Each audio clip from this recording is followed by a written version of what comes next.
అల్లుడు కూడా మొగోడు కొడతారా? నీకు ప్రపోజ్ చేద్దామని నేను రామ్ ముసలి ఇదిగో నా హీరో. అమ్మ బాబోయ్, నేను పెళ్లి చేసుకోవాలనుకుంటుంది తిననే. నా హస్బెండ్ తనకి కాళ్ళు లేవు. మనదేం బొమ్మరిల్లు సినిమా కాదు, రక్త చరిత్ర.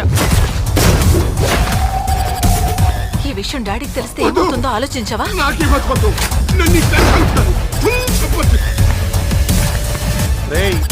ఎవర్రా?